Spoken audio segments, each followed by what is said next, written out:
From The Australian, here's what's on the front. I'm Claire Harvey. It's Tuesday, May 21. A convicted sex offender will walk free years before his prison sentence was due to end. And it's all because of an error by ACT authorities.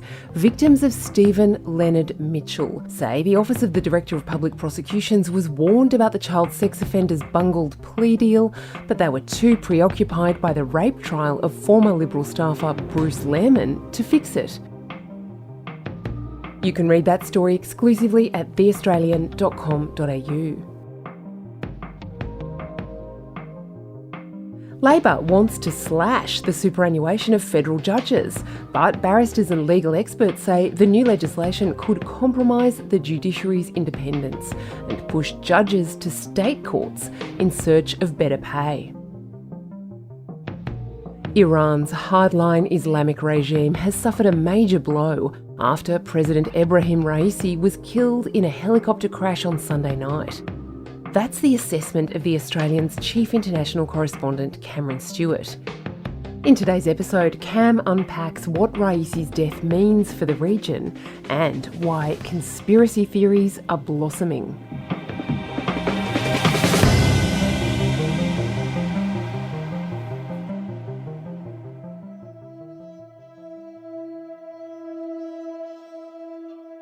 One of the oldest civilisations on Earth.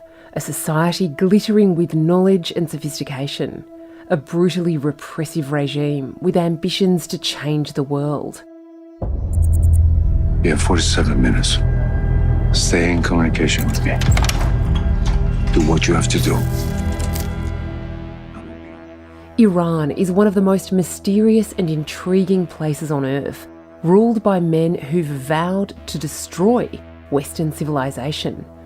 No wonder it's inspired a legion of espionage thrillers, like the Apple TV series Tehran, which follows a wildly beautiful young agent of the Israeli spy agency Mossad, as she infiltrates Iran in the attempt to destroy its nuclear program.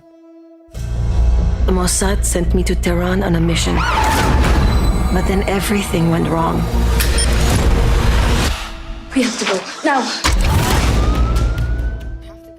That's why, when on Sunday night a helicopter carrying Iran's president and foreign minister went down, thoughts immediately ran to conspiracy. Was this an assassination? This operation is highly classified. We need to stop him cold.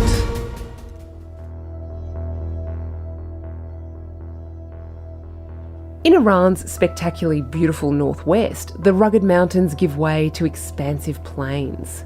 When the weather turns, those peaks are covered in thick, heavy fog.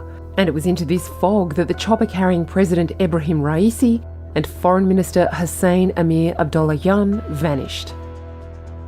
We know that President Ebrahim Raisi was returning to Iran from a trip to Azerbaijan where he was inspecting infrastructure projects when his helicopter crashed in what we've been told is quite mountainous terrain in a remote part of Iran. A large-scale rescue operation sprang into action with dogs and drones to search the areas too dark, too dangerous, or too difficult for humans to traverse. On Monday, the chief of Iran's Red Crescent humanitarian organisation said the chopper, which had evaded detection for hours, had been found, but the situation was not good.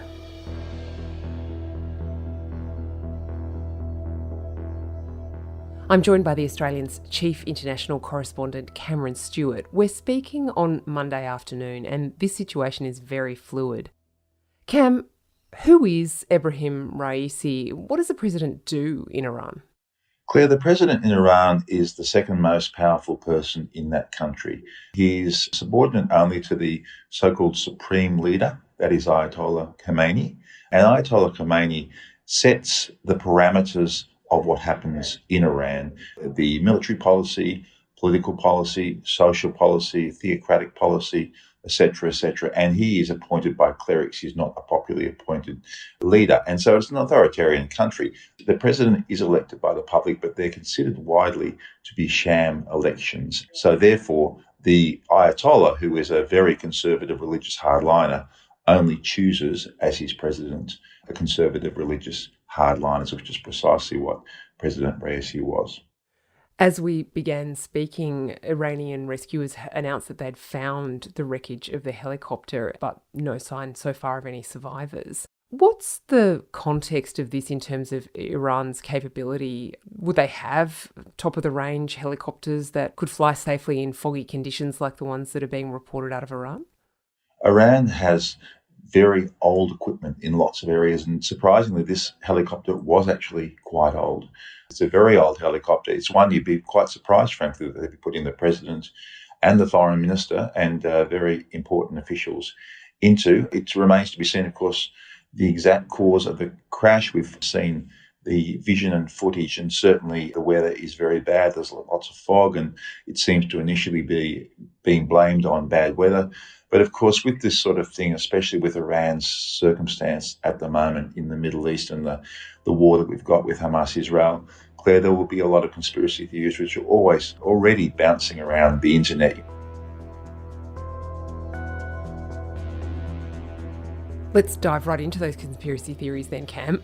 Why would Israel be involved in this in any way? Look, Iran and Israel, the long-term enmity between the two countries has really peaked, Claire, since the Hamas-Israel conflict, which began, of course, on October 7, and is becoming more and more tense.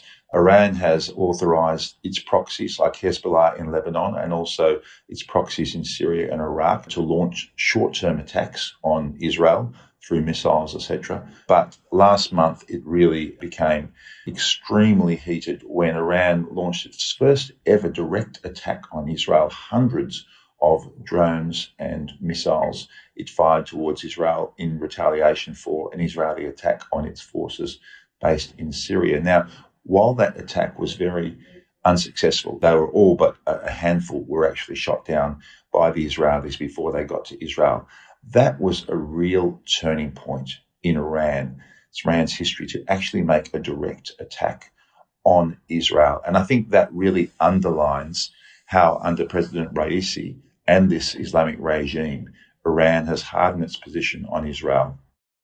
Cam, one of the other conspiracy theories is that this is about the power plays within Iran itself. As you told us, the supreme leader of Iran is a religious figure, the Ayatollah Ali Khamenei. What are the prospects that with the apparent death of President Raisi that things change significantly in Iran?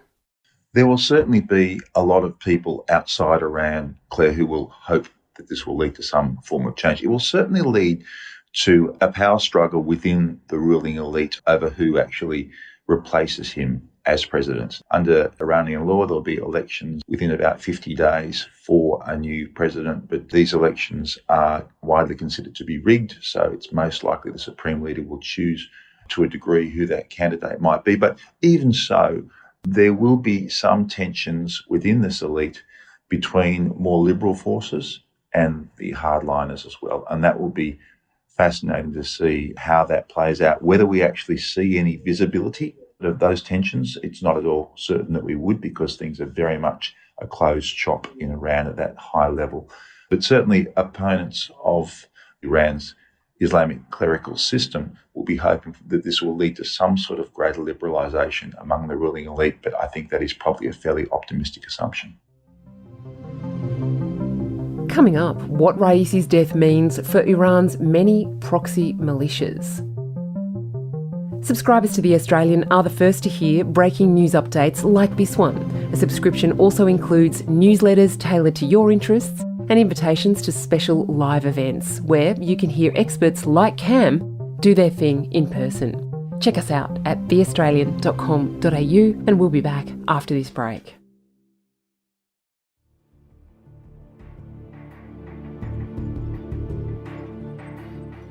According to state TV, Iran's supreme leader, Ayatollah Ali Khamenei, commented publicly on the helicopter crash that killed President Raisi late on Sunday. He said the nation of Iran should not be worried and anxious. No disruption will occur in the country's affairs. Thousands of people, mostly men, took to the streets of the Iranian capital, Tehran, on Sunday night to pray for Raisi and his fellow travellers.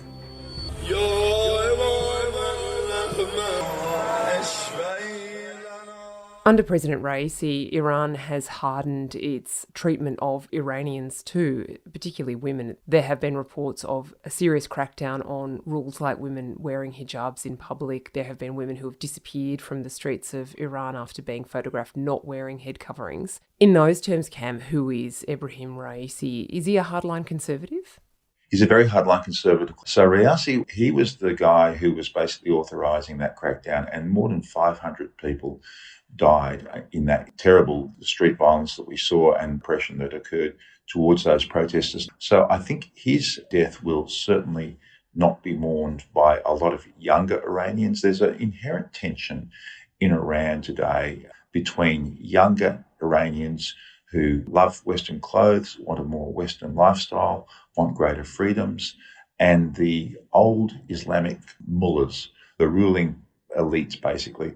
And Raisi represented absolutely the old style Islamic hardliner. So there will be no mourning of him from many younger Iranians. Instability in Iran is obviously a big story for the whole region and for the world because Iran controls or has influence over militias in a whole lot of countries, from Yemen to Lebanon to Syria to Iraq. Can we talk about some of those, Cam? For example, in Yemen, that's where the Houthi rebels are based who have been attacking shipping in the Red Sea. What do you think his death will mean for those Iranian proxy forces throughout the Middle East? Well, this is probably the most important single question, I think, to arise from his death, because since the October 7 Israeli-Hamas conflict, Iran has played a very curious role in the sense that it's encouraged its terror proxies in the region, like Hezbollah, and also its proxies in Iraq and Syria, to attack Israel and, in fact, US forces in the region too, but also, as far as Hezbollah is concerned, to attack Israel in such a manner as to really distract Israel, but not actually in such large degree as to create a larger conflict. So in fact, Iran had quite a finely balanced policy of provoking Israel since October 7 with its proxies in the region without triggering an actual war. Now that is a deliberate and finely balanced policy coming out of Tehran, coming out of the Islamic regime there. Now, whether President Raisi's death will change that balance is a critical question for the region.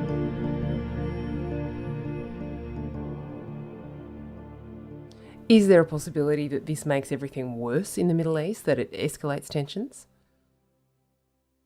Look, if it were able to be proved or shown that, in fact, the crash was a sabotage, I think that would be a very dangerous situation for the region if the Islamic regime chose to blame Israel or the US or a Western country, because that would really ratchet up the tensions enormously at a time when tensions are already massive over the Israeli-Hamas conflict, over the constant bombing of northern Israel by Hezbollah and the instability on the West Bank and with the Houthis in Yemen. I mean, the whole Middle East is in a tinderbox, really. And I just think that if there was a confirmation that this was an act of sabotage, that would be a very dangerous position for the region. Cameron Stewart is the Australian's chief international correspondent. To read the latest updates on this developing story and for all the nation's best journalism, visit theaustralian.com.au.